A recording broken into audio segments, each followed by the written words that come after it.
नमस्कार, आप देख रहे हैं इंडिया टीवी में हूं पिनाज त्यागी और आज बात होगी एक बेहद अहम मुद्दे की, white collar terrorism module radicalisation. जी हां, इसी पर बात करेंगे क्योंकि यह खतरा बहुत बड़ा है। यह खतरा देश में हमारे आसपास इर्द गिर्द घूम रहा है। इस खतरे से कैसे निपटा जाए और इस खतरे के तार अगर पाकिस्तान से जुड़कर देखे जा रहे हैं तो फिर उसे कैसे सबक सिखाया जाए। दिल्ली में आतंकी धमाके के बाद पाकिस्तान की प्रॉक्सी वॉर का एक और मॉड्यूल सामने आया।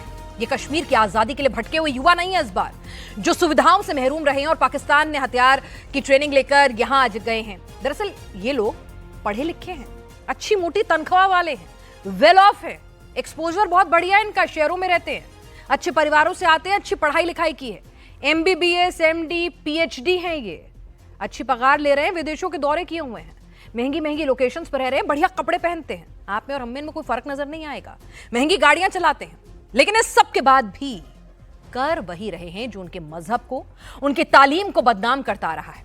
दिल्ली, फरीदाबाद, पुलवामा, श्रीनगर, लखनऊ, कानपुर, हापुड़, मुंबई, हैदराबाद, गुरुग्राम, कोलकाता, कौन सा शहर बचा है जहां से इन आतंकियों का कोई तार न जुड़ रहा हो? इन सारे आतंकी सर्किट का पावर हाउस फिर पाकिस्तान में मिल रहा है। पाकिस्तान का रावलपिंडी जहां मुनीर का हेडक्वार्टर है, POK का बहावलपुर जहां मसूद अजहर की लोकेशन है। खबर आ रही है कि ऑपरेशन सिंदूर में पूरा परिवार तबाह होने के बाद मसूद ने इन स्लीपर सेल्स को एक्टिवेट कर दिया है। भारत सरकार ने इसे ऑफिशियली आतंकी वारदात भी घोषित कर दिया है। अब पूरे देश में यह सवाल उठ रहा है कि एक्ट ऑफ टेरर को एक्ट ऑफ वॉर मानकर भारत सरकार इसका जवाब क्या देगी, कब जवाब देगी? ऑपरेशन सिंदूर के पॉज बटन से उंगली हटाने का क्या वक्त आ चुका है? इतना तय है कि मुनीर बारूद से खेल रहा है, बस एक चिंगारी दिखानी है, पूरा पाकिस्तान जल जाएगा। क्या अंदर ही अंदर इसकी तैयारी भी हमने शुरू कर दी है? क्या इस किसी भी रात अब कुछ बड़ा हो सकता है? क्या इस बार बॉर्डर क्रॉस करने से पहले अंदर की सफाई होगी? इन सारे सवालों का जवाब तलाशेंगे। जोरदार तालियों के साथ स्वागत कीजिए हमारे वरिष्ठ पैनल का, जो हमें समझाएंगे कि आखिर ये स्लीपर सेल जो आपके हमारे जैसे लगते हैं, जो आसपास ही रहते हैं, इन्हें आइडेंटिफाई कैसे किया जाए, इसका ब्रेकडाउन कैसे हो, इस खतरे से कैसे बचे। स्वागत कीजिए NNG दुबे साहब का, पूर्व DIG हैं BSF के, major general retired SBS Asthana साहब हमारे साथ जुड़े हैं, defence expert. Major general Sanjay Soi का तालियों से स्वागत करें, डिफेंस एक्सपर्ट हैं। एयर कॉमोडोर AS बहल हमारे डिफेंस एक्सपर्ट हमारे साथ हैं। तो इनसे तमाम सवालों के जवाब लेंगे। बहल साहब, यह खतरा तो ऐसा है जो हमारे इर्द गिर्द, हमारे बीच में से कोई भी सफेद पोश हो सकता है। ये कोई हैव्स नॉट वाले नहीं है, ये तो वेल ऑफ वाले हैं। कैसे कैसे अपने देश को इनसे बचाएं? इनके दिमाग में जहर घुल रहा है। पिनाज जी, टूटी शमशीरों से भी हम करेंगे हर मैदान फतेह, हम करेंगे हर मैदान फतेह। चाहे वो कितने भी ब्लीड इंडिया थ्रू 1000 कट्स कर ले, चाहे वो कितने भी बॉम्ब एक्सप्लोड कर ले, चाहे वो कितने भी डी कंपनी के लोगों को इस्तेमाल कर ले, ना हम टूटेंगे, ना हम रुकेंगे, ना हम झुकेंगे, हम आगे बढ़ते ही रहेंगे। और मुनीर को वो दिखाएंगे कि वो सोचेगा कि उसने शायद ऐसी चीज कभी ना की हो। सबसे पहले मैं कहूंगा कि उन्होंने जो ये डी कंपनी का इस्तेमाल किया है, मैं डी कंपनी से किसको कह रहा हूं? डॉक्टर्स की कंपनी को। तो डॉक्टर्स की कंपनी का जो उन्होंने इस्तेमाल किया, ये उपज पाकिस्तान आर्मी की है, उपज पाकिस्तान की इंटेलिजेंस सर्विसेज एजेंसी की है, और उन्होंने इस्तेमाल किया है जैश ए मोहम्मद को। सोचिए, वो डॉक्टर जो यहां पे स्टेथोस्कोप लेके आता है, जो लोगों की जान बचाता है, क्या कल आप उस पर विश्वास कर सकेंगे कि वो लोगों की जान भी ले सकता है? और 13 इनोसेंट्स की जान ली गई है इसके अंदर। क्या ये सोच सकते हैं? आपके पास जब डॉक्टर आता, क्या आप उसको शक की नजर से देखते हैं? आप तो उसको उस नजर से देखते हैं कि ये तो हमारी जान बचाएगा। अब सोचिए, टीचर जो कि यूनिवर्सिटी के अंदर, और ये डॉक्टर जो यूनिवर्सिटी के अंदर है, ये डॉक्टर एक गुरु की तरह देखा जाता है, एक टीचर हमारे देश में गुरु की तरह देखा जाता है, और लोग उसकी बात मानते हैं और उसको एक ऐसी नजर से देखते हैं कि जो वो कहता है सोचते हैं ये सच होगा। तो सोचिए कितना बड़ा ये षड्यंत्र था जो कश्मीर से आए हुए डॉक्टर्स अल फलाह यूनिवर्सिटी के अंदर एक ऐसा सेल बनाते हैं जिसमें से जो पास आउट डॉक्टर्स भी हैं वो जाते हैं कानपुर में, हापुड़ के अंदर, वहां से पकड़े जाते हैं। ये देखिए, हर जगह पे मॉड्यूल बनाने की कोशिश की गई है, एक मॉड्यूल से मल्टीपल मॉड्यूल्स, लीडरशिप पोजीशन, साथ में डॉक्टर्स होते हैं टेक्नोलॉजी से एकदम परिचित। तो डॉक्टर्स को जिनको आता है टेक्नोलॉजी को हैंडल करना, वो एक वेपन, एक ब्लास्ट, एक अमोनिया नाइट्रेट को कैसे एक्सप्लोसिव बनाया जाता है, वो बहुत ही अच्छी तरह से पहचानते हैं। और आखिरी चीज जो मैं इस पे कहना चाहता हूं, चाहे वो फंडिंग हो, चाहे वो पैसे का मूवमेंट हो, चाहे 70 से 76 एकड़ की यूनिवर्सिटी के अंदर पार्किंग हो, जहां पे कार को आप कहीं भी पार्क करेंगे किसी को शक नहीं होगा, जहां पे आप आर्म्स एम्युनिशन रखेंगे तो शक नहीं होगा। सोचिए क्या कर सकते थे वो। सीरियल ब्लास्ट की तैयारी कर रहे थे, 6 दिसंबर को होने थे सीरियल ब्लास्ट 4 से 6 सिटीज के अंदर, और इतना बड़ा काम हमने रोक लिया। हमारी मल्टीपल पुलिस एजेंसीज ने एक्ट करते हुए रोक लिया, लेकिन एक अटैक को हम नहीं रोक सके, जिसके अंदर लाल किला के सामने 13 लोग मारे गए। मैं आपसे रिक्वेस्ट करता हूं, आप सबसे जो यहां बैठे हैं, इसमें आपका बहुत बड़ा रोल है। अगर आप सतर्क हो जाएं तो इस देश को कोई अटैक कर सकता है क्या? क्योंकि हमेशा टेररिस्ट को लोकल सपोर्ट चाहिए होता है, टेररिस्ट को चाहिए होता है खाना पीना रहना। टेररिस्ट लेता है आपसे एक रूम रेंट के अंदर, कारें खरीदता है आपसे। तो जब भी आपके पास कोई आता है या कोई सस्पिशियस एक्टिविटी दिखती है, हमारे देश का नेचर है, हम कहते हैं छड्डो ना, की फर्क पैंदा है। छड़ना नहीं है इस बार छड़ना नहीं है। हमें नियरेस्ट पुलिस स्टेशन में जाके बताना है कि ये पता नहीं क्यों इस घर से बहुत गतिविधियां रात को जाती हैं, कुछ लोग आते जाते रहते हैं और बड़ा कुछ सस्पिशियस सी एक्टिविटी हो रही है। पुलिस को करने दो ना इन्वेस्टिगेट, गलत हो सकते हैं आप, लेकिन हमारे देश को अगर हमें जोड़ के रखना है और हिंदू मुस्लिम में डिवाइड नहीं होना, तो बहुत जरूरी है कि you are the first line of defence. बिल्कुल सर, अपनी जिम्मेदारी तो हमें समझनी होगी। एनएनडी दुबे सर, क्योंकि आपने जम्मू कश्मीर में border BSF first line of defence हमारी कही जाती है, वहां पर आतंकियों से 2-4 आप लगभग अपने पूरे टेन्योर में होते रहे हैं। रेडिकलाइजेशन ऑफ व्हाइट कॉलर, पढ़े लिखे वेल ऑफ लोगों का ये जो मॉड्यूल है तो बहुत ज्यादा खतरनाक है, क्योंकि जो वेल अवेयर हैं, वेल एक्सपोज्ड हैं, अगर वो भी रेडिकलाइज्ड हो रहे हैं तो खतरा तो अनलिमिटेड हो गया। फिर देखिए, जो अब तक ये माना जाता था कि जो जाहिल हैं, जो डिप्राइव्ड हैं, वीक हैं, गरीब हैं, खाने का पैसा नहीं है, उन लोगों को बड़ा इजी टारगेट बना के टेररिज्म में शामिल किया जा सकता है। और एक समाज में हमारा वर्ग भी रहा है जो कंटिन्यूसली इसी बात को हार्प करता है, अरे हैव नॉट, नहीं कमज़ोर है, उसको कोई रोज़गार नहीं है, वो बड़े कम पैसे कमाता है। तो ये एक बहुत बड़ा वजह जोड़ी जा रही थी आतंकवाद में कैडर को शामिल होने की। लेकिन इस तरह का white collar so professional doctor जब वो टेरर मॉड्यूल बनाता है और उसका इतना बड़ा खतरनाक इरादा होता है, तो ये आम आदमी को चौंकाने वाली बात तो जरूर है, लेकिन ये नई बात नहीं है, ये भी मैं आपको बताऊं। लेकिन अब तक के हिस्ट्री में इंजीनियर्स ज्यादा इसमें वाबस्ता पाए गए हैं। अगर आप देखिए तो ओसामा बिन लादेन खुद इंजीनियर था। इसके अलावा बहुत सारे टेकी आईसिस मॉड्यूल के जो पार्ट बने थे, जो इंडिया से जिन्होंने काडर को ज्वाइन करने की कोशिश की थी, ज़्यादातर लोगों ने ऑनलाइन किया था मोटिवेशन पे आके, उसमें भी इंजीनियर ज़्यादा थे। लेकिन डॉक्टर्स के शामिल होने का पिछली शताब्दी में मुंबई सीरियल ब्लास्ट में infamous doctor was one of the main person. लेकिन इस बार जो भी आपने देखा है घटना, ये तो कमाल हो गया। इन्होंने तो अल्मान अल जवाहिरी की नकल की, मतलब जो एक यूनिवर्सिटी ऑफ कैरो से पढ़ा हुआ मेडिकल साइंस का सर्जन, जो कि आपको पता है इजिप्ट का स्टूडेंट था, इतनी वेल ऑफ फैमिली से था। ही अबंडन द प्रैक्टिस और वो अलकायदा ज्वाइन किया, अलकायदा का नंबर 2 था। सवाल यह है कि जब इस तरह के लोग मोटिवेट होकर टेररिज्म को ज्वाइन करते हैं, कितनी बड़ी सोसाइटी में लोगों के लिए एक खराब मोटिवेशन जाता है। बच्चे क्या सोचेंगे, स्टूडेंट क्या सोचेंगे। एक समझदार आदमी अगर आतंक के रास्ते पर निकला है तो शायद सही रास्ता होगा। मतलब अजमल कसाब 26/11 का मुजरिम, अजमल कसाब को मैं मान सकता हूं कि वो एक फुट सोल्जर था, बड़े ही गुर्बत वाले लाइफ का था। लेकिन अगर इस तरह के पढ़े लिखे लोग, डॉक्टर्स का मॉड्यूल, बट एक कश्मीर में पहले भी चीज़ डिटेक्ट हुई है। खुद मैं इंजर्ड हुआ था, SMHS hospital medical college Srinagar में मुझे ले जाया गया था और मैंने कहा था नहीं, मेरी सर्जरी 92 बेस हॉस्पिटल में होगी, क्योंकि 15 दिन पहले अल उमर का 15 टेररिस्ट का मॉड्यूल उसी मेडिकल कॉलेज से मैंने ब्रेक किया था।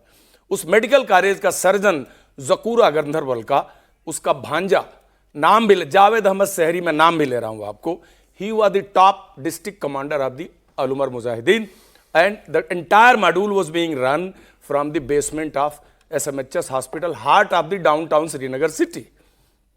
तो कहने का मतलब कि मोटिवेशनली तो बहुत पहले से इसमें ये लोग थे, बट ऐसे खुल के मतलब उमर नबी जैसे काडर कश्मीर के हिस्ट्री में, मेडिकल साइंस में मुझे आज तक मुझे नहीं पता कोई था कि जो खुद को ब्लास्ट कर ले, फना होने के रास्ते पर एक मिसाल पेश करने की कोशिश करे कि नहीं देखिए बाकी काडर को एक बहुत बड़ा हम एक मैसेज भेज रहे हैं। ये बहुत चिंता करने वाली बात है। और इसमें सबसे बड़ा सिस्टमेटिक फेलियर ये है कि जितने लोग जाकर के मेडिकल की डिग्री ले रहे हैं, प्रोफेशनल डिग्री ले रहे हैं, सराउंडिंग कंट्रीज में, नेबरिंग कंट्रीज में, हमारे पास कोई उन पे चेक नहीं है, कोई हम लोग उस सिस्टम को फोरेंसिक चेक नहीं करते, उनको हम ट्रैक नहीं करते, उनको फॉलो नहीं करते। रेडिकलाइजेशन सालों साल से चल रहा है। ये लोग कहाँ होते हैं, ये भीड़ में क्या कर रहे होते हैं, we don't have any track. और डॉक्टर पे तो खास करके शक नहीं जाता, मान के आदमी चल रहा है कि भाई ये कश्मीर से भी आया है, सहारनपुर में प्रैक्टिस कर रहा है, सहारनपुर में सुनते हैं ये डॉक्टर बड़े अच्छे इमेज लेके कैरी करता था। डॉक्टर एक ऐसा प्रोफेशन है, एक बार को पुलिस सब आप डॉक्टर है, मतलब डॉक्टर है तो किसी को मारेगा तो नहीं, बाकी ठीक है पैसा कमा लेगा, कुछ ये कर लेगा, बट मारेगा नहीं, ये मान के चला जाता है। हाँ। तो ये एक बड़ा ही अलार्मिंग साइन है। असाना सर, मैं आपसे भी समझना चाहूंगी, डॉक्टर शाहीन वो सबसे ज्यादा लीथल है इसमें, इन सब में सबसे ज्यादा रेडिकलाइज्ड, और सबसे बड़ी चुनौती वही है। मसूद अजहर के कहने पर वो यहां पर महिलाओं की एक पूरी टेरर कमांड यूनिट बनाना चाहती थी। एक हिंदुस्तानी महिला, 2 बच्चों की मां इतनी रेडिकलाइज्ड हो गई और यहां पर और मुस्लिम लड़कियों को रेडिकलाइज कर रही थी। ये क्या हो रहा है, क्या थॉट प्रोसेस है, और हमें पता भी नहीं चल रहा है। बिल्कुल, ये बहुत बड़ा चैलेंज है और मैं आपके माध्यम से दर्शकों को बनाना चाहूँगा कि जब भी कोई टेरर अटैक होता है या जितने भी अभी जैसे ऑपरेशन सिंदूर हुआ, जाहिर है कि हमने कई चीज़ें सीखी। अब पाकिस्तानी टेररिस्ट भी कई चीज़ें सीखते हैं। आसिफ मुनीर ने भी बहुत कुछ सीख लिया। उसने क्या सीखा, उसको अगर आप इसी जो हुआ उससे अगर मिलाएं तो मैं बताता हूँ कैसे क्या पूरी प्लानिंग बनी है। सबसे पहले उन्होंने वो सोचा कि अगर हम वहाँ से टेररिस्ट भेजते हैं और वो कुछ लोगों को मारता है तो जाहिर है कि सीधा सीधा अगला अटैक हमारे ऊपर आएगा, क्योंकि मोदी जी ने बोल दिया कि अगला टेरर अटैक का मतलब लड़ाई। तो ऐसा करो कि वहीं के आदमी पकड़ो ताकि वहां के लोग जब पकड़े जाएं तो वो हमला पाकिस्तान की तरफ डायरेक्ट ना हो, पहली बात।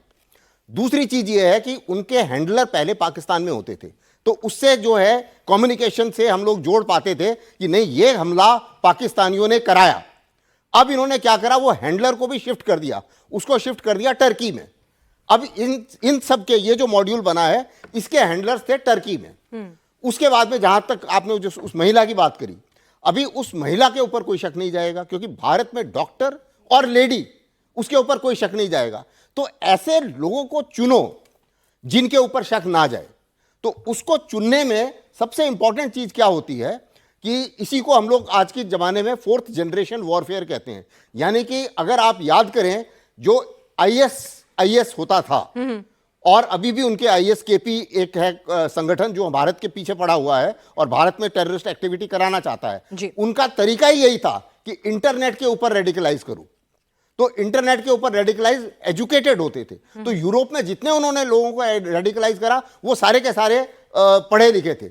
उसी मुताबिक डॉक्टर्स, ऐसा नहीं है कि पहले डॉक्टर नहीं हुए। जवाहरी का एग्जांपल मेरे को पैनलिस्ट ने दिया, जवाहरी तो सेकंड लीडर था अलकायदा का। लेकिन हिंदुस्तान के पढ़े लिखे ये हिंदुस्तानी है। हाँ। तो आपने बात बहुत इंपॉर्टेंट कही कि भाई मुनीर ने अब डायरेक्टली कोई पाकिस्तान से तो आतंकी आया नहीं, हिंदुस्तानी है ये लोग, हिंदुस्तान में रहे, हिंदुस्तान में पढ़े, हिंदुस्तान में नौकरी कर रहे हैं, इनका इस्तेमाल किया और उसके हैंडलर को तुर्की बैठा दिया। तुर्की बैठा दी। तो और तुर्की नाटो कंट्री है, आप उसको भी देखिए, पूरे चीज को समझने की कितनी बड़ी प्लानिंग है भाई हिंदुस्तान के खिलाफ। तो उसमें क्या है कि अब ये कोशिश है कि भाई हम रेस्पॉन्ड अगर करें तो फिर ना कर उनकी तरफ ऊपर ना रेस्पॉन्ड कर पाए। लेकिन जैसा कि मेरे सबसे पहले छोटे भाई ने यहाँ पर बोला कि चाहे तरीका कुछ भी हो हम भी तरीका ढूंढ लेंगे। अब आसिफ मुनीर ने जो कुछ भी किया वो दूसरी बात है। वो बात दूसरी है कि शायद भारत को भी कुछ आप कुछ न्यूज में सुने कुछ दिनों के बाद में किसी अननोन आदमी ने किसी और को उड़ा दिया पाकिस्तान में, और पाकिस्तान तो में लेकिन काफी उसको उड़ाने से हमारा तो हाँ, दर्द नहीं कम हो जाएगा ना, तो, हमारी टेंशन तो नहीं खत्म हाँ, हो जाएगी लेकिन ना। प्रॉब्लम टेंशन ये जो है है बिल्कुल सही है।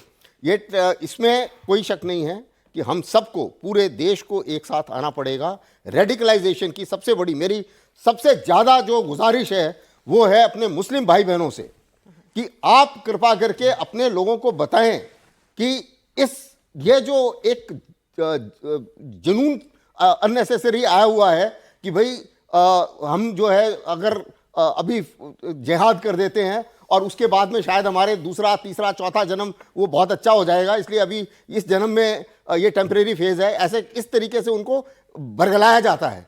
और दूसरी चीज़ ये है कि मैं रेडिकलाइजेशन में भी मेरे काफ़ी रिसर्च की है। रेडिकलाइजेशन में कई चीज़ें, कई थीम्स के ऊपर बरगलाते हैं इनको। सबसे पहला होता है कि देखो मरना तो सभी ने है।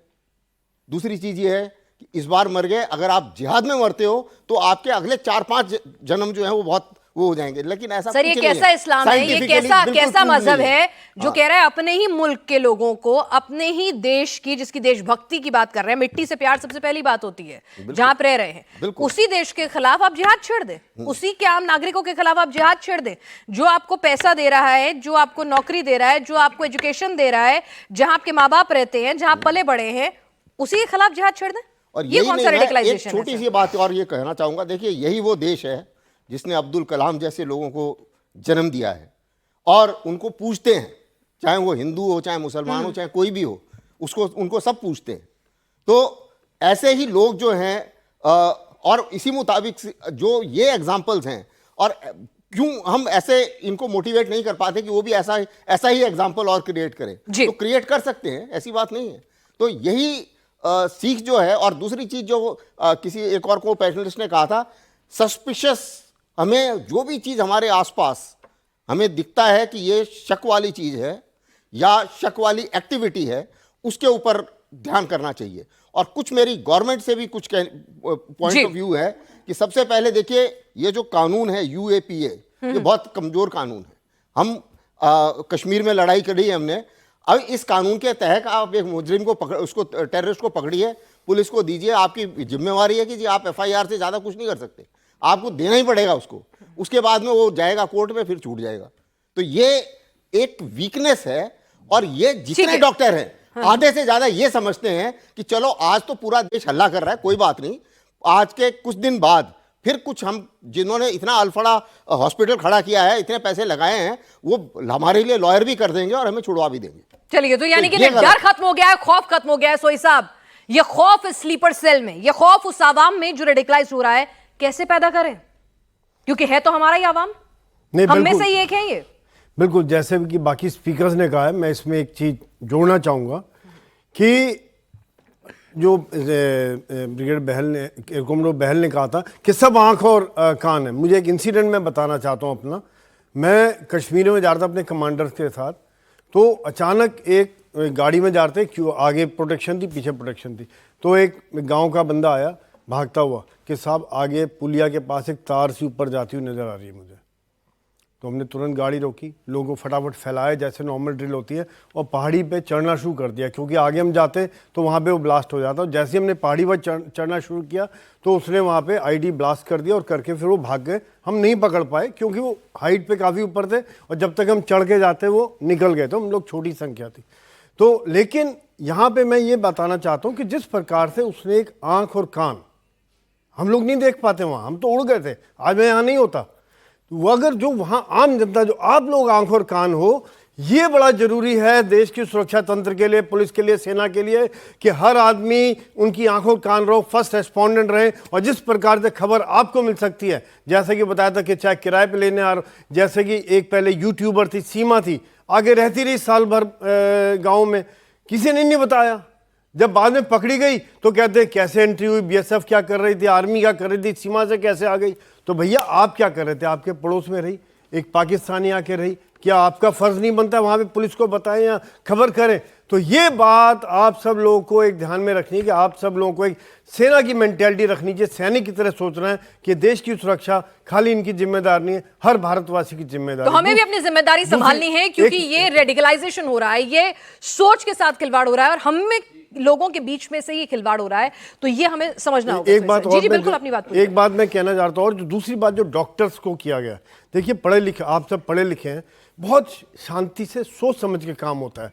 सबसे पहले आपका विश्वास जीतने की कोशिश करते हैं लोगों का, पढ़े लिखे लोगों का, क्योंकि वो भी वहीं कहीं हैं।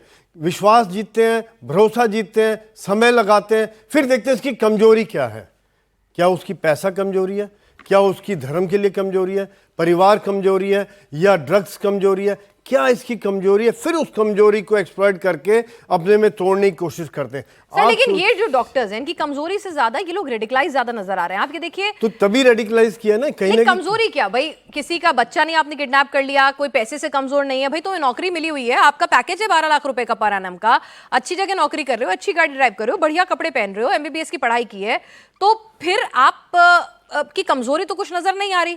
आपके माँ बाप वहां पर तमाम सब्सिडी से, मौज से जो हर कश्मीरी को मिलती है वो जी रहे हैं, तो कमजोरी तो यहाँ कुछ भी नहीं है ना इनकी। यहाँ तो मन है इनका, सोच है, ये हिंदुस्तान से नफरत है, हिंदुस्तानियों से नफरत है। यही सोच जो उनको कहने के वीडियो दिखा के, फोटोग्राफ दिखा के किसी प्रकार से रेडिकलाइज करना, उसके बाद जब डॉक्टर्स बन जाते हैं, जैसा बाकी लोग कह रहे थे, हाँ। ये बड़ा खतरनाक है, क्योंकि डॉक्टर को भरोसा है सबसे पहले, बाकी डॉक्टर को बना। एक डॉक्टर टूटा तो समझिए 5, 10, 15 डॉक्टर टूट के आपके साथ जुड़ गए। साथ साथ जो आम आदमी है वो सोचता है, अरे डॉक्टर साहब ये कर रहे हैं तो मैं तो कुछ भी नहीं कर रहा हूँ, मुझे भी करना चाहिए, मैं भी कुछ ना कोई हथियार उठाऊं, मैं भी कुछ करूं। एक रोल मॉडल वो बन जाते हैं, जो बहुत खतरनाक है। जो एक आम आतंकवादी की बजाय अगर एक पढ़ा लिखा आतंकवादी होता है, वो ज़्यादा खतरनाक है, क्योंकि अपने दिमाग का इस्तेमाल करेगा, कुछ ना कुछ और तरीके निकालेगा। जैसे ये भी खबर आ थी कि वो जहर बनाने की कोशिश कर रहे हैं वहाँ पर केमिकल के द्वारा, जो कि खाने के उसमें मिला देना था, पॉइजनिंग, फायरिंग, केमिकल को मिला के बॉम्ब बनाना,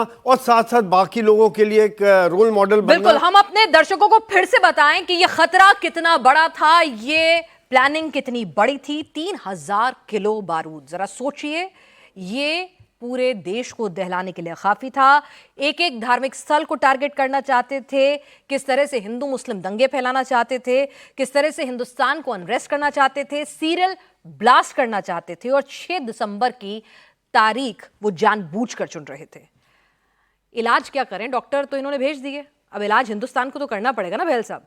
बिल्कुल सही है, और इलाज हम करेंगे, और इलाज कैसे करेंगे, इसके 2 चीजें हमें बहुत अहम है। सबसे पहली है इंटरनल इलाज, हम सब लोगों का अपना इलाज, जहां हम जो ओवरग्राउंड वर्कर्स हैं, जो ऐसे मॉड्यूल हैं, और यूनिवर्सिटीज के अंदर अपने intelligence licence cells, because universities में गर्म खून होता है, और गर्म खून जो बड़ी आसानी से उसको मोल्ड किया जा सकता है, उसको उकसाया जा सकता है, और उसको रेडिकलाइज किया जा सकता है। तो कोई भी ऐसी गतिविधि है, वैसे होती है, आप देखेंगे यूनिवर्सिटीज में डिसिप्लिन कार्ड और सिक्योरिटी के डायरेक्टर डीन होते हैं, और वाइस चांसलर की ओवरऑल रिस्पॉन्सिबिलिटी भी होती है, लेकिन कहीं ना कहीं इस यूनिवर्सिटी में वो फेल हो गई थी। लेकिन अब हमको ऐसा सॉल्यूशन ढूंढना पड़ेगा जहां पे एक सिविल सिक्योरिटी एजेंसीज फ्यूजन, एक इंग्लैंड में एक तरीका होता था, उसको कहते थे बॉबी पुलिसिंग।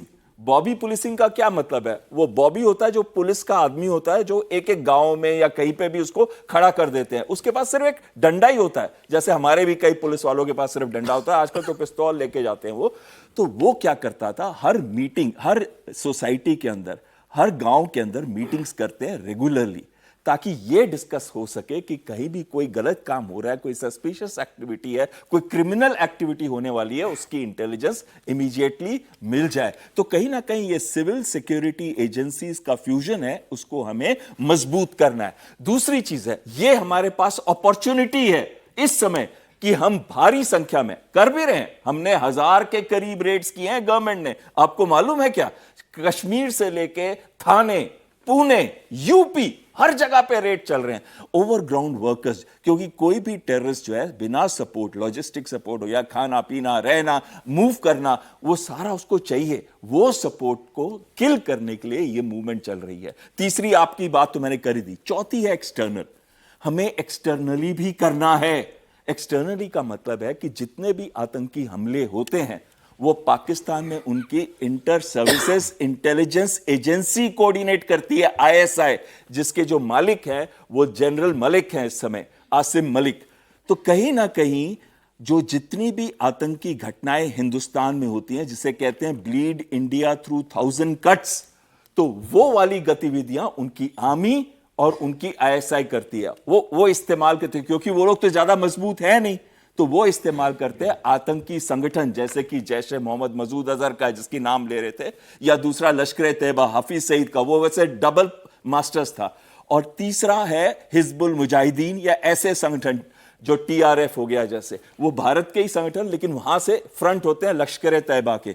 तो ये वाली जो आतंकी संगठन है, इनका पूरा कंट्रोल कोऑर्डिनेशन उनकी आर्मी करती है। तो कहीं ना कहीं अब जब हम इसको टेररिस्ट एक्टिविटी को एक्ट ऑफ वॉर गिनेंगे, तो पाकिस्तान के अगेंस्ट एक्शन तो लेना पड़ेगा ना। सर वही तो है, एक्शन क्या लें, कब लें, बिल्कुल, कैसा लें? और एक्शन अभी ना लें, अभी हमें अपना घर को ऑर्डर में डालना है, अपने घर के अंदर जो भेदी हैं उनको पकड़ना है, अपने घर को ऑर्डर में डालना है।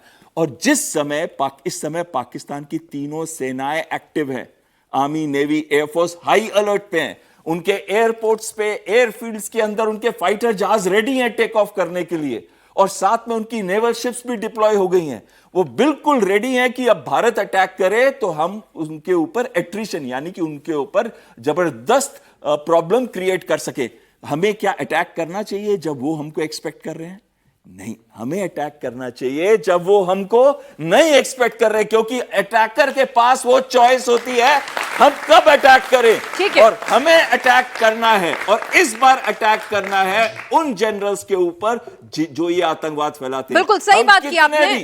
कितने एक आखिरी लाइन कहना चाहता हूं, हम कितने भी लोगों को, उनके टेररिस्ट को मार दें, हम आतंकवाद की एक्टिविटीज भारत के अंदर तब तक नहीं खत्म कर सकते जब तक हम वो खौफ इन जनरल्स के मन में ना डालें कि कल भारत में कुछ होगा तो हम तुमको छोड़ेंगे नहीं। चाहे तुम मुनीर हो, चाहे तुम्हारे पास लाइफ लॉन्ग इम्यूनिटी है, चाहे तुम हमेशा के लिए फील्ड मार्शल हो, चाहे तुम मिर्जा हो जो न्यूक्लियर वेपन्स कंट्रोल करते हैं, या फिर चाहे तुम आसिम मलिक हो जो उनके इंटेलिजेंस के हो, हमने ये भय करना है उनके जनरल। तो ये डर कैसे क्रिएट होगा, ये डर किस तरह से क्रिएट होगा? क्योंकि हमने कहा था कि पाताल से भी ढूंढ कर निकालेंगे। हिंदुस्तान की तरफ देखने वाले को बख्शा तो नहीं जाएगा, और इस बार अंतर नहीं करेंगे हम आतंकियों में और आतंक के सफेद पोश शाखाओं में। दुबे सर, कैसे करना है? मुनीर को अब लग रहा है कि सबक सिखाना पड़ेगा, क्योंकि ऑपरेशन सिंदूर के बाद जब गिड़गिड़ाया था तो समझ जाना चाहिए था। ये तो 3000 किलो बारूद और हमारे ही बीच के लोगों को रेडिकलाइज करके, उन्हें एक्टिवेट करके स्लीपर सेल को, वो तो हमें सीधे सीधे जिसे कहते हैं ना धमकी दे रहा है, जिसे कहते हैं हमें और ज्यादा इंस्टिगेट कर रहा है। देखिए, ऐसा है कि ऑपरेशन सिंदूर के बाद ये बड़ा क्लियरली एक्सपेक्टेड था कि पाकिस्तान डायरेक्ट सीन में आने से बचेगा। ये तो बड़ा क्लियर बात है, बड़े कॉमन सेंस की बात है। इस पर डिस्कशन भी हुआ, पाकिस्तान प्रॉक्सी को यूज करेगा और पाकिस्तान भारत के अंदर ही रेडिकलाइज्ड स्लीपर सेल को एक्टिवेट करेगा, और एग्जैक्टली उन्होंने यही किया। हम लोग यहाँ डिस्कशन भी कर रहे थे, तो ये एक्सपेक्टेड था कि कहीं भी पाकिस्तान का फुटप्रिंट नहीं आना चाहिए कि इस मामले में एक्टिविटी किसने करी। उन्होंने कश्मीर कनेक्शन को यूज किया। तो आज के तारीख में अगर आपसे पूछा जाए कि भाई ये एक्यूज्ड कौन है, तो you will take the name of all this doctors. फिर clerics, Tata institute of social science Mumbai ने एक रिसर्च किया था कश्मीर में रेडिकलाइजेशन पे, और उन्होंने रिसर्च के बाद ये कंक्लूजन निकाला था कि सबसे ज्यादा रेडिकलाइजेशन मस्जिदों के अंदर क्लैरिक्स और इमाम कर रहे हैं, और ये फैक्ट है। आप इस मॉड्यूल के पीछे भी आप जाके देखिए, इसके डिटेल में जाइए, तो क्लैरिक इमाम अल फलाह यूनिवर्सिटी के अंदर विजिट, मेडिकल कॉलेज के अंदर विजिट करता है, उसकी इस डॉक्टर से मुलाकात होती है। तो जो क्लैरिक्स, मैं इस बात को जानना चाहता हूं, हमारे पास पॉलिसी आनी चाहिए, ये भाड़ में जाए सब रिलीजियस इंडिपेंडेंस। क्या अंदर पढ़ाया जा रहा है? We should have access to that. अंदर क्या चीज पढ़ाई जा रही है? आप अंदर जहर फैला रहे हैं, वो जनरेशन बाहर निकल। इवन ए डॉक्टर उमर नबी ये पार्किंग के बाद एक मस्जिद में गया था। For what he had gone? Inspiration, motivation लेने। It's a question of sensitivity. एक डॉक्टर भी सेंसिटिव हो सकता है जिहाद को लेके, और एक सड़क पे काम करने वाला मजदूर भी सेंसिटिव हो सकता है। इसकी कोई बिरादरी नहीं होती। Sensitive is sensitive. तो क्या अंदर टीचिंग दी जा रही है? We should have a system to know. ये नेशनल सिक्योरिटी का मुद्दा है। आप पूरे टाइम जिहाद अगर सिखा रहे हैं बच्चे को, उसको बचपन से लेकर के और उसके एक ग्रोइंग एज तक, वो लड़का कल को क्या बनेगा? इवन ये जो डॉक्टर्स भी हैं, इन्होंने भी शुरू में जो है इमामत वाले लाइन में जाकर के इन्होंने उसकी टीचिंग ली है। जो शोपियां का क्लरिक है सामने आया है, तो सबकी टीचिंग, इसको कहते हैं इमोशनल डिग्री, मोटिवेशनल डिग्री और प्रोफेशनल डिग्री।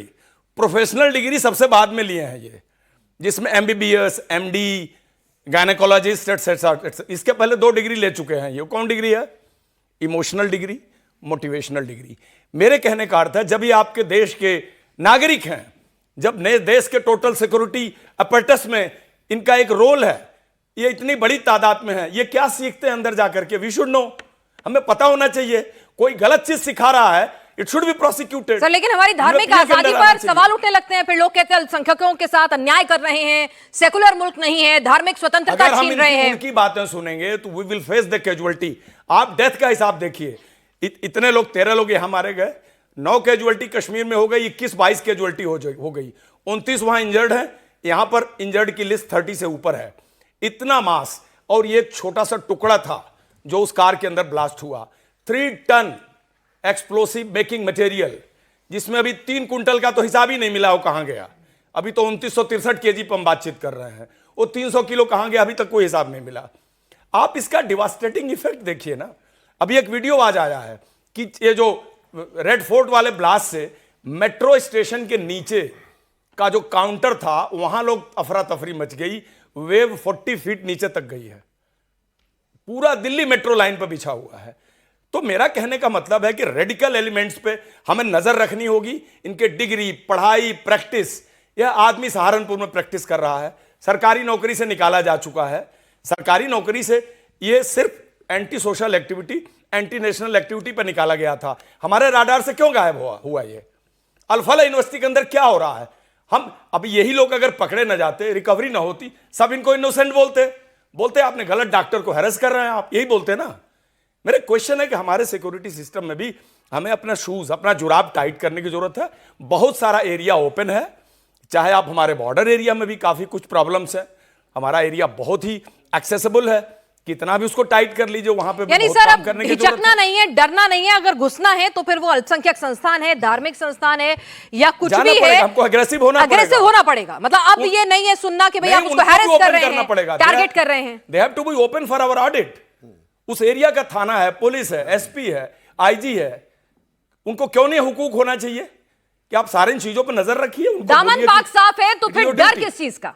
दामन अगर पाक साफ है तो अगर मदरसे में घुसे, मस्जिद में घुसे, मोहल्ले में घुसे, घर में घुसे, यूनिवर्सिटी में घुसे, तो फिर दिक्कत किस बात की है? फिर धर्म को, मजहब को, धार्मिक स्वतंत्रता को आड़े मत लाइए। ये देश की सुरक्षा का सवाल है। हमारे साथ कुछ ऑडियंस के भी सवाल हैं। जी, आप लोगों में से कोई सवाल पूछना चाहता है?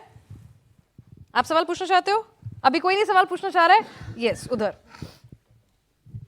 बैठ के सवाल पूछ सकते हैं आप। गुड इवनिंग सर, मेरे को ये पूछना था, जैसे ऑपरेशन सिंदूर के बाद जो सीज फायर हुई थी, पाकिस्तान ने एक्सपेक्ट किया था कि अमेरिका हमारे लिए सीज फायर करवाएगा, उसके बाद भी सीज फायर के बाद भी पाकिस्तान ने हम पे फिर से अटैक किया। तो सर अब जैसे जो रीसेंट बॉम्ब ब्लास्टिंग हुई है, उसके बाद भी अभी अगर इंडिया फिर से अटैक करता है, पाकिस्तान फिर से ये एक्सपेक्ट करेगा कि अमेरिका हमारे लिए स्टैंड ले, क्योंकि बार बार इंडिया की इमेज को ही डुबाया जा रहा है कि इंडिया जो करता है हमारे लिए, हमारे ऊपर गलत करता है। तो सर अब हम जितने भी इंडियंस हैं, अब हम ये चाहते हैं कि इंडिया एक ऐसा अटैक करे पाकिस्तानी पे या फिर मुनीर पे कि वो 100 बार सोचे ठीक है, कि वो क्या अटैक कर डर रहा है। बनाना है, आर पार क्या हमला होना चाहिए इस बार? इसमें कोई शक नहीं है कि अभी जो भी एक्शन है वो पिछले एक्शन से और ज़्यादा स्ट्रांग होना चाहिए, इसमें कोई शक की बात नहीं है। लेकिन इसके साथ साथ इस बार सीक्वेंस चेंज होना चाहिए। सीक्वेंस चेंज में पहले अपने घर की सफाई, और जैसे अभी मेरे को पैनलिस्ट ने बताया उसी को मैं थोड़ा सा एलेबरेट करूँगा।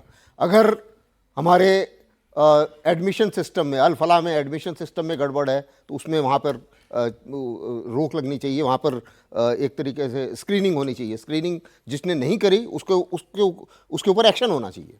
उसी मुताबिक जिसने मकान दिया किराए पे, अभी आपने देखा होगा पुलिस वाले दुनिया भर का एडवर्टीजमेंट देते हैं कि जब भी आप किसी किराएदार को मकान देते हैं कृपा करके तसल्ली कीजिए। कोई नहीं करता, सारे के सारे वो पुलिस वेरिफिकेशन से कुछ अपना निकाल के लेके आ जाते हैं। उसको ध्यान से देना पड़ेगा और उसको सोचना पड़ेगा। उसी मुताबिक कोई ध्यान नहीं करता है कि हमारे यहाँ, हमारे मकानों में कौन रह रहा है, क्या कर रहा है, वो उसको आगे बढ़ाना पड़ेगा।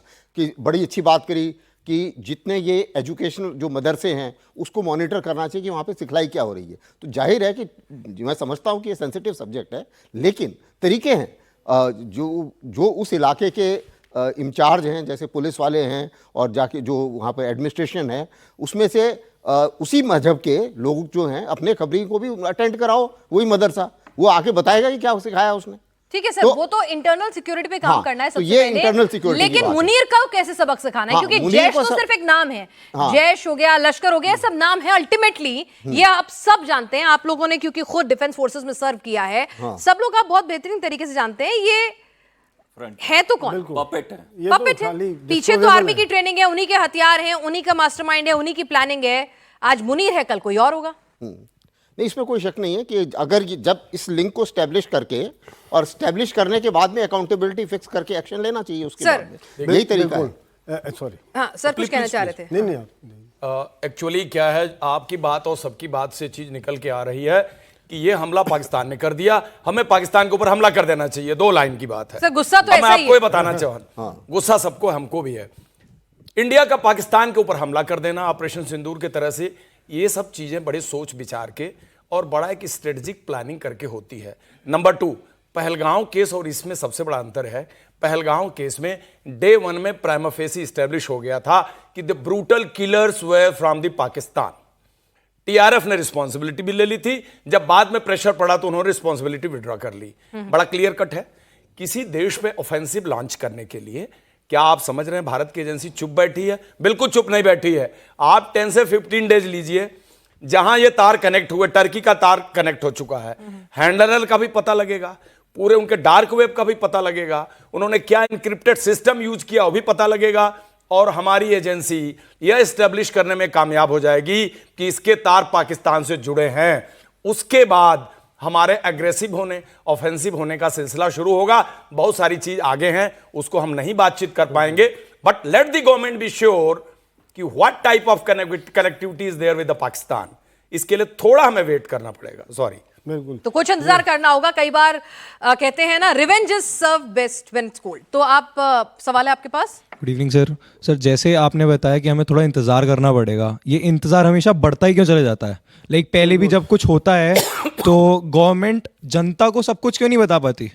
जैसे अभी ये हुआ, बॉम्ब ब्लास्ट हुआ रेड फोर्ट के पास, बताया गया पहले कि 13 डेथ हुई हैं, लेकिन जैसे वीडियोस आई, आपने बताया खुद ही कि 40 फुट नीचे तक वेव जा रही है, 400 मीटर दूर तक गाड़ी के शीशे फट रहे हैं। इनको तो लगा डाउन प्ले किया गया, देर से इन्फॉर्म किया गया। अगर बताना चाहिए तो फिर तो क्लियर कट, लाइक जनता को उतना पता होना चाहिए ना कि क्या है, क्या आगे होगा और क्या एक्सपेक्टेड है कि हम क्या एक्शंस लेंगे। नहीं, देखिए ऐसा है, कई बार ये इम्पैक्ट ज़्यादा लगता है, फोटोग्राफ में इनसे ज़्यादा लगता है, लेकिन जिस प्रकार से आज की तारीख में सबके पास वीडियोस हैं, सबके पास मोबाइल हैं, सब लोग वहाँ पे मौजूद हैं, तो एक खबर कहीं छुपी नहीं रह सकती। जिस प्रकार से भारत में मीडिया ओपन है, ओपन मीडिया है, दबाया गया नहीं है कि पाकिस्तान या चाइना की तरह जो खबर सरकार बोलेगी वही बोलेंगे।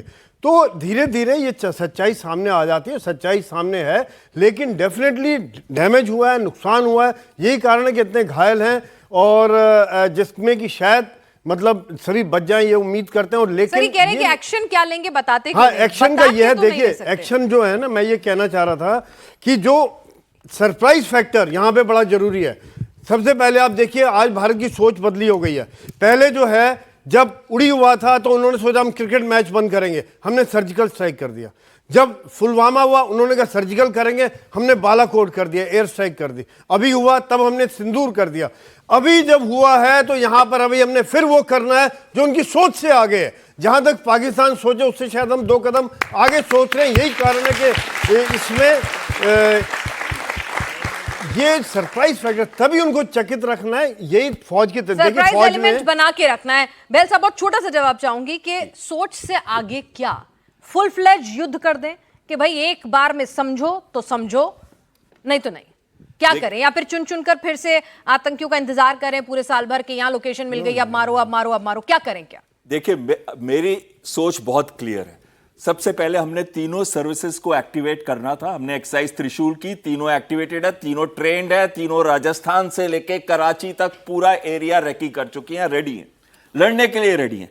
लेकिन मैं ये कहता हूं कि इस समय हमें टारगेट करना है 2 लोगों को, एक इनके जनरल्स को, कहीं पे भी छुपे हो, अपनी इंटेलिजेंस रेडी रखनी है। जब पता चले कि ये बाहर निकले अपने बिल से, अभी तो ये छुपे हुए हैं, बंकर्स के अंदर है, यहां तक कि मसूद अजहर जो है जैश ए मोहम्मद का लीडर, वो भी छुपा हुआ है, वो भी बंकर के अंदर है।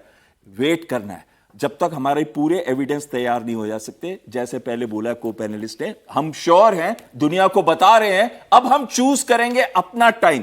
तीनों जनरल्स जो मेजर हैं और जितने आतंकी लीडर हैं, इन सबको हमने टारगेट करना है। वो हमारा एम होना चाहिए, रादर देन गोइंग अक्रॉस और डिस्ट्रॉइंग सब कुछ जो उनका है, वो नहीं होना चाहिए। हमारी पाकिस्तान अवाम से कोई लड़ाई नहीं सर, है, लेकिन हमारी लड़ाई है पाकिस्तान के जनरल से। सर, उन्हें नहीं जब तक छोड़ना आप उनको, जिसे कहते हैं ना, जाके पैर ना फटे बिवाई, वो क्या जाने पीर पर आई, उनको तो कुछ हो नहीं रहा। बिल्कुल, उनको तो नहीं हो रहा ना। लोग हमारे मर रहे हैं, दहशत हमारे यहाँ हो रही है, बॉम्ब ब्लास्ट हमारे यहाँ है, हम परेशान हो रहे हैं कि वो 300 किलो कहाँ है भाई। इसी वजह से मैं ये कहना चाहता हूं कि हमें जनरल्स को टारगेट करना है। अगर वो बढ़ाते हैं लड़ाई, फिर फुल फ्लैश लड़ाई करनी है। और खासकर जो इस समय पाकिस्तान की सिचुएशन है, बलूचिस्तान लिबरेशन उसने अनाउंस कर दी है 15 मई 2025 को। खैबर पख्तूनवा में प्रॉब्लम्स चल रही है, टीटीपी के 2 हमले हो चुके हैं पिछले 100 घंटे के अंदर। दिक्कत तो यही है ना, उसका घर बर्बाद है, हमारा अपना क्यों होने दें? नहीं, हमें तो अपना बचाना है इसी ना। वजह से हमें इसका फायदा उठाना है। हमें ऐसे फायदा उठाना है कि उनके ये वाली मूवमेंट्स को बढ़ावा देते हुए हम उनके जनरल्स को टारगेट करें। वो लड़ाई बढ़ाते हैं तो फिर हमारी तीनों सर्विसेज उस तरीके से अटैक करें कि पाकिस्तान की मिलिट्री टोटली डेवास्टेट हो जाए। सवाल सर, मेरा सवाल आपसे ये है कि ये जो मदरसे हैं, इनमें एक सोच विकसित होती है जो एक देश विरोधी सोच है। हमारे देश में जब कुछ घटता है तो इनके अंदर लोग खुश होते हैं, जश्न मनाते हैं। हमारे बच्चों को पढ़ाया जाता है भारत जिंदाबाद, और जब उस भारत को ही 2 टुकड़ों में बांटा जाता है तो प्रसन्न होते हैं। इस सोच का निवारण किस प्रकार हो, मेरा ये सवाल है। मैं आपके पास सवाल को दुरुस्त करूंगी। 5 उंगलियां बराबर नहीं होती, और हर मदरसा ऐसा नहीं है कि यही सब सिखाएगा। तो इसको आप, अपनी भावनाओं का मैं आपका कदर करती हूं, लेकिन जनरलाइज करने से हमें बचना चाहिए, क्योंकि वो लोग तो चाहते यही हैं कि हमें फूट पड़े, और हमें फूट नहीं पड़ने देनी है। जनरलाइज नहीं करना है, चौकन्ने रहना है, जनरलाइज नहीं करना है। सर हाँ बिल्कुल, जो आपने बताया, इस जो सीख है, इसमें पहली चीज़ तो हर मदरसा ऐसे ये बात नहीं करता है, पहली बात। दूसरी चीज़ ये है कि जो ये नैरेटिव है, ये एक तरीके से हम सभी, इसीलिए बार बार हम लोग अपील करते हैं सभी मुस्लिम क्लेरिक्स से, सभी मुस्लिम पढ़े लिखे लोगों से, मुस्लिम लीडर से, कि आप सामने आए। क्योंकि अगर यही चीज़ कि भाई भारत में सबको एक साथ रहना है, देश के लिए काम करना है, यही चीज़ उनके मुंह से आए तो उसका इफेक्ट ज़्यादा होगा, बजाय इसके कि ये चीज़ हमारे लीडर्स के मुंह से आए। तो वो अगर आगे बढ़ के इस किस्म की बात करते हैं, उसका इम्पैक्ट काफ़ी होता है। और ऐसा नहीं है, ऐसा हो भी रहा है। अभी आप देखेंगे कुछ मुस्लिम लीडर्स ने और कुछ क्लेरिक्स ने भी काफ़ी सारे यूट्यूब में आप देखेंगे वीडियोस, जो वो बता रहे हैं कि नहीं ये गलत है, ये नहीं होना चाहिए, इससे हमें ज़्यादा नुकसान हो रहा है, हम लोग हमारे ऊपर शक करते हैं और हमें कहीं नौकरी नहीं मिलेगी। जो बात दुबे सर आपने कही कि ठीक है, वो आए आगे एजुकेट करें, ये हर धमाके के बाद होता है, हर अगर कहीं कोई दंगा होता है उसके बाद होता है, एक रस्म अदायगी बन गई है, but they should be open. Muslim community में भी इंटेलेक्चुअल्स हैं, काफ़ी समझदार लोग हैं, वो टीवी पे आते भी हैं, कहते भी हैं। बट मेरा कहना अर्थ, हमारा कहना अर्थ के मतलब ये है कि वो तादाद बड़ी कम है। आज के तारीख में इस घटना के बाद पूरे कंट्री में 3000 किलोमीटर इंटू 3200 किलोमीटर किस देश में कितने प्रोसेसन निकले इसको कंडेम करने के लिए? आप बताइए, निकला कोई प्रोसेसन? कोई बयान दिया? मुंबई से कोई बयान आया? नहीं आया। अब मेरा कहने का अर्थ यह है, सिंपल यह है कि जो क्लेरिक्स हैं इनकी तादाद बहुत ज्यादा है, बहुत ज्यादा है। मस्जिदों की तादाद बहुत ज्यादा है, उनका रिस्पेक्ट है, वो रिलीजियस टीचिंग करें, कोई प्रॉब्लम नहीं है, हर मजहब को करने का हक है। लेकिन मैं कह रहा हूं क्या टीचिंग हो रही है, ये क्यों नहीं ऑडिट होना चाहिए? एक्सेस होना चाहिए ना, हमको पता होना चाहिए अंदर क्या सिखलाया जा रहा है। यानी जब आपके ऊपर चेक एंड बैलेंस हो तो विक्टिम कार्ड मत खेलिए, धर्म को आगे मत लाइए, वो देश की सुरक्षा का मसला है। डॉक्टर्स के गिरफ्तारी के बाद इतने बयानात लोगों के आए, आप किसी पे गुनाह को मत टच करिए। अरे भाई, आप बताइए कि डॉक्टर उमर, डॉक्टर मुजम्मिल के कॉल डेटा रिकॉर्ड से जिन जिन लोगों के नूह और मेवात एरिया में जिससे उसने बात करी, क्या पुलिस उसको जाके पूछताछ नहीं करेगी? बिल्कुल करेगी, पुलिस का एक काम है। उसके ऊपर आप आवाज उठा रहे हैं। उनके साथ पड़े हुए लोग जो इंटरेक्ट किया, जिन्होंने सहारनपुर के अंदर हॉस्पिटल के अंदर उनके साथ काम किया, पूछताछ तो करेगी पुलिस। पूछताछ का अर्थ नहीं सबको जेल में डाल देगी पुलिस। उस कॉल डेटा रिकॉर्ड से कोई भी टेररिस्ट होता है, most called number, odd time called number, frequently called number, incoming call number, सब उसके पैटर्न होते हैं। ठीक है, अगर जांच होती है तो अगर आपका दामन वाकई पाक साफ है, अगर आप देश के प्रति वाकई में ईमानदारी और देशभक्ति रखते हैं और देश की सुरक्षा चाहते हैं, तो कम से कम विक्टिम कार्ड ना खेला जाए जब जांच के दायरे में किसी मजहब के लोग आए, या फिर जांच के दायरे के अंदर आप किसी मदरसे, मस्जिद या मुस्लिम मोहल्ले में जाकर जांच करें, तो उसको विक्टिम कार्ड मत खेलिए कि देखिए अब हमलों के बाद हम पे शक किया जा रहा है, आप सोच रहे हैं कि सिर्फ एक ही मजहब के लोग जो हैं टेररिस्ट होते हैं। वो देश की सुरक्षा से जुड़ा हुआ मसला है सर। ये और मकान पे एक लाइन बोल लूं? हाँ बिल्कुल। मैं इस नोएडा में 2.5 साल पहले किराए का घर खोज रहा था। किराए पर जो घर देता है, हमारी मेंटेलिटी देखिए सोसाइटी की, 4-5 सवाल पूछता है, आपका परिवार कितना बड़ा है, आपके घर कोई बूढ़ा तो नहीं है, आप रात देर तक तो नहीं जगते हैं, आपको पार्किंग कितने चाहिए। हमारे यहां किराए पर घर देने का क्राइटेरिया हो कितना पैसा देगा। आपको पता है पार्लियामेंट अटैक के लोग, उन्होंने 6 महीने से किराए पर कहां घर लिया था? Patel chest area, north campus Delhi university के एरिया में। उनको कौन घर देता है? घर तो हम आप देते हैं ना। कार, हम आप कार खरीदने चले जाएं, ऑडिट कर देगा कार सेलर, इसमें कैश पेमेंट पे कार दी जा रही है, 4-5 हाथों से कार सेल हो रही है। हमको आपको एक चौराहे पर 20,000 रुपया ज्यादा डील करने वाला मिल जाए, हम तुरंत उसको कार दे देते हैं विदाउट वेरीफाइंग एनीथिंग।